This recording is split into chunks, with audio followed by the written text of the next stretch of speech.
বাবা, 21শে ফেব্রুয়ারি 2026, সেই অভিশপ্ত দিন।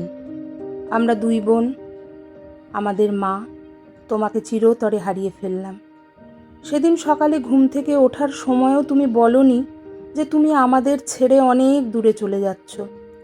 সন্ধে 6টার সময় তুমি নিঃশব্দে নীরবে কাউকে বিব্রত না করে শান্তিতে মায়ের কোলে মাথা রেখে চোখ বুজলে।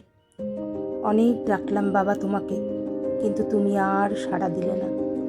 যেন তোমার খুব ঘুম পেয়ে গেছে, যেন তুমি আগের অনেকগুলো রাত ঘুমোওনি। বাবা, সেই মুহূর্তে দপ করে যেন সব আলো নিভে গিয়েছিল। আমরা যেন তখনও জানি না যে আমাদের আদরের বাবা আমাদের ডাকে আর সাড়া দেবে না। তোমাকে সুন্দর করে শেষ সাজে সাজিয়ে দিলাম বাবা। তুমি তো বরাবরই সাজতে ভালোবাসতে।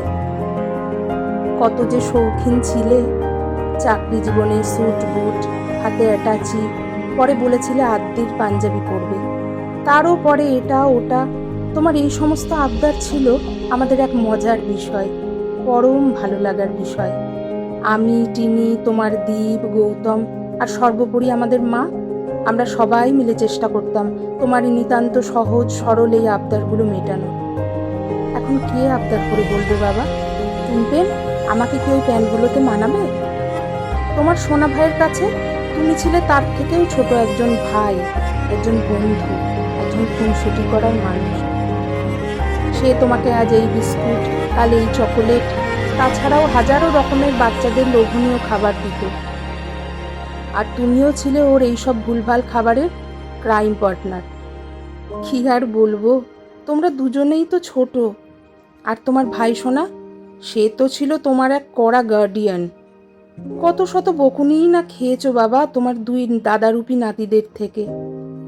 তারাও যে আজ শোকস্তব্ধ। এমন ডোডন কি সবার কাছে থাকে বলো? এখনো মনে পড়ে সেই সব দিনের কথা, যখন সবে আমার জ্ঞান হয়েছে। আমি জানতাম সবার বাবা বকে, কিন্তু আমার বাবা কখনো বকে না। সত্যি বাবা, কখনো তুমি আমাদের দু বোনকে বকনি। তবুও তো কখনো আমরা তোমাকে অসম্মান করিনি।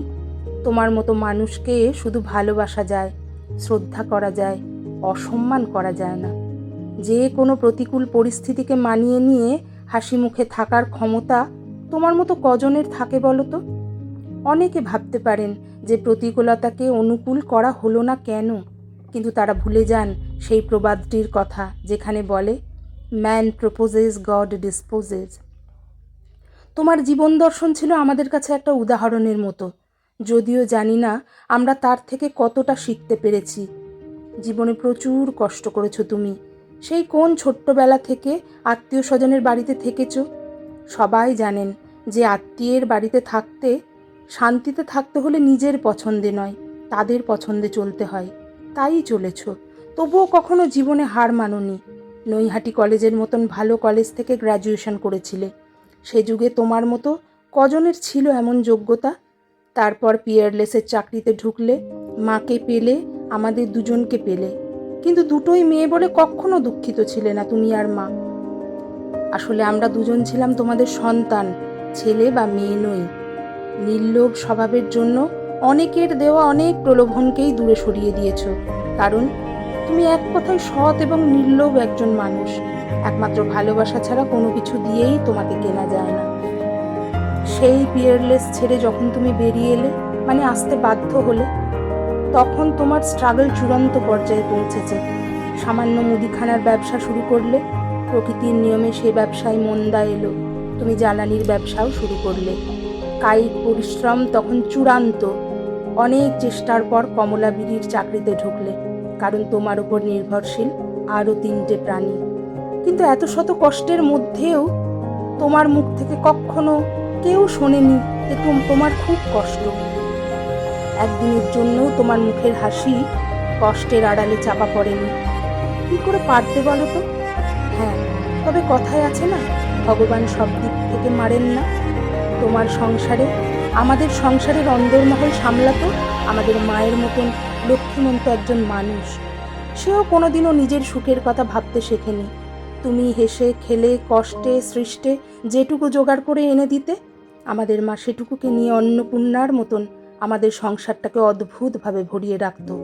আর আমরা দুই বোন যেন কিছুই জানতে পারতাম না, শুধু জানতাম বেহিসেবি চলতে নেই, কিছু নষ্ট করতে নেই, বাবা মায়ের কথা শুনে চলতে হয় আর নিজেদের লক্ষ্যের দিকে এগিয়ে যেতে হয়। এইভাবেই চলতে চলতে সাংসারিক অনটনের মধ্যেও আমাদের দুই বোনকে অনার্স পড়ালে।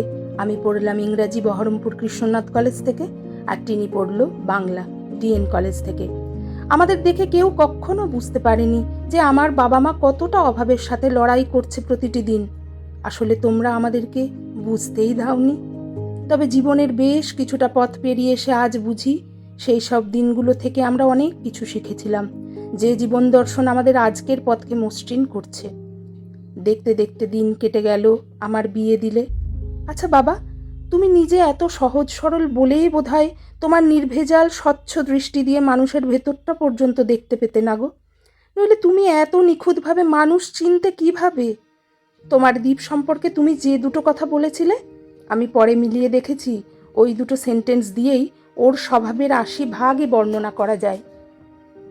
ইতিমধ্যেই টিনিকে এমএ পড়ালে, বিয়ের ব্যবস্থা করলে। তবে হ্যাঁ, তখন তোমার পাশে তোমার দ্বীপ ছিল। সে তোমার দায়িত্বগুলোকে নিজের দায়িত্ব হিসেবে ভাবতে পারত অনায়াসেই, তা সে টিনির বিয়েই হোক বা তোমার শারীরিক অসুস্থতায় যথাযথ ব্যবস্থা নেওয়াতেই হোক বা অন্য কিছু। এমনকি যে এমএ পড়ার জন্য আমার হাতে পাওয়া চাকরিটাও ছেড়ে এলাম, সেই এমএ শেষে তোমার দ্বীপই আমাকে পড়ালো। সত্যি মানুষ চেনায় তোমার জুড়ি মেলা ভার। নইলে তোমার দ্বীপের পরেও তোমার ছোট জামাই গৌতমকেও তো তুমি পেলে বলো। তারপর তোমাকে দোদন বলে ডাকার পাগল করার জন্য তোমার দুই ভাইকেও পেলে। দিব্যি তো চলছিল সবকিছু। তারপর নানা রকম প্রতিকূলতাকে পাশ কাটিয়ে তোমার দ্বীপ তোমাকে আর মাকে চিরস্থায়ীভাবে নিয়ে চলে এলো শালকিয়া। মাথার উপর ঘর বানিয়ে মাথায় করে রাখলো তোমাদের। 2022 সালের 13ই মার্চ তোমরা চিরদিনের মতো চলে এলে শালকিয়ায়। আমাদের শালকিয়ার বাড়িতে তখন চাঁদের হাট, কোথাও কোনো অপূর্ণতা নেই, শুধুই আনন্দ।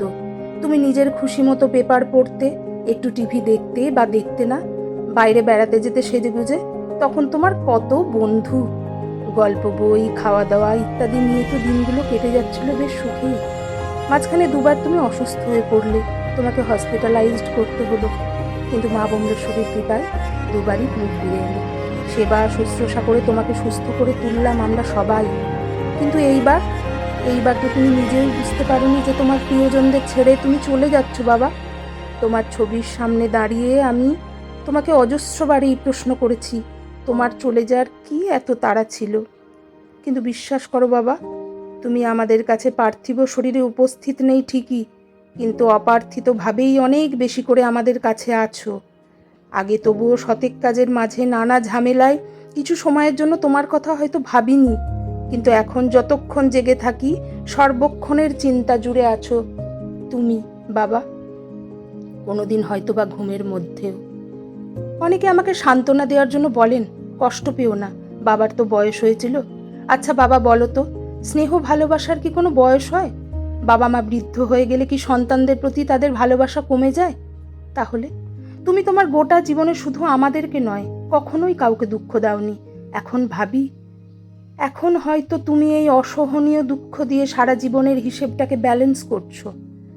তোমার দেওয়ার কোনো শেষ নেই বাবা, তবে যে মা বমলেশ্বরীকে তুমি দিয়ে গেছো, তিনি আমাদের রক্ষা কবচ। জীবনে শ্রদ্ধা ভালোবাসা তুমি প্রচুর পেয়েছো, পাওনার ঝুলি তোমার পরিপূর্ণ। আমাদেরই কোনো প্রিয়জন একবার বলেছিলেন, টুনাদাকে না দেখলে জগতাইকে চেনা জানাটা অসম্পূর্ণ থেকে যায়। কথাটা 100% সত্যি। কোথায় গেলে বলো তো? আমাদের থেকেও কি ওখানে তোমাকে কেউ বেশি ভালোবাসলো? চারিদিকে সব কিছুই চলছে, আমার গাছে গোছা গোছা ফুল ফুটছে, দিন হচ্ছে রাত হচ্ছে, কিন্তু শুধু তোমার ঘরটা ফাঁকা, তোমার চেয়ারটা ফাঁকা বাবা। জানো বাবা, আমার গন্ধরাজ গাছে এই বর্ষায় অনেক ফুল ফুটলো। তুমি খুব আশা করে থাকতে কবে আমার গন্ধরাজ গাছে ফুল ফুটবে। সবই হচ্ছে, শুধু তুমিই নেই। সেই অপূর্ণ স্বাদ এখন পূর্ণ করার বৃথা চেষ্টা করি বাবা। তোমার ছবির সামনে একটি করে গন্ধরাজ ফুল দিই। অনেক অনেক কথা মনে পড়ছে, যা এই কয়েক মাসে জমা হয়ে আছে তোমাকে বলার জন্য, কিন্তু তোমার ছবির সামনে দাঁড়ালে সব কথা বন্ধ হয়ে যায়। শুধুই অপলক দৃষ্টিতে তোমার ছবির দিকে তাকিয়ে ভাবি, এই বুঝি তুমি ডাকবে টুম্পেন, এই বুঝি তুমি গেয়ে উঠবে মান্নাদের কোনো গান। তোমাকে আর মাকে নিমতিতা থেকে নিয়ে আসার পর ভেবেছিলাম সেবা যত্ন সঙ্গ ভালোবাসা দিয়ে তোমাদের ভরিয়ে রাখবো। সবই হলো, কিন্তু তা হলো মাত্র 4 বছরের জন্য। এই 4 বছরে আমাদের গোটা বাড়ি তথা বাবুডাঙ্গার অনেক মানুষকে তুমি মাতিয়ে দিয়ে গেলে, কিন্তু যাওয়ার দিন কি আশ্চর্য, তুমি নিঃশব্দে চলে গেলে। তোমার গলার স্বর, হাসি, ঠাট্টা, মজা সবকিছু সব সময় কানে বাজে। তোমার আত্মীয় স্বজন, বন্ধু বান্ধব, পাড়া প্রতিবেশী সবাই শোকস্তব্ধ, কারণ তোমার মতো অজাত শত্রু মানুষ এই পৃথিবীতে খুব কম জন্মায়। তুমি যে মা বুবনেশ্বরীকে আমাদের দিয়ে গেলে, তার কাছেই প্রার্থনা করব তিনি যেন তোমাকে তার কোলেই আশ্রয় দেন। আর পরজন্ম বলে যদি কিছু থাকে, তাহলে তিনি যেন আবার আমার বাবা করে তোমাকে পাঠান। তোমার মতো বাবা পাওয়া বড় সৌভাগ্যের কথা। শেষে তোমার 2টি পায়ে আমার সশ্রদ্ধ প্রণাম। বাবা, তোমার অমূল্য আশীর্বাদের হাতটা আমাদের মাথার ওপর সবসময় রেখো বাবা।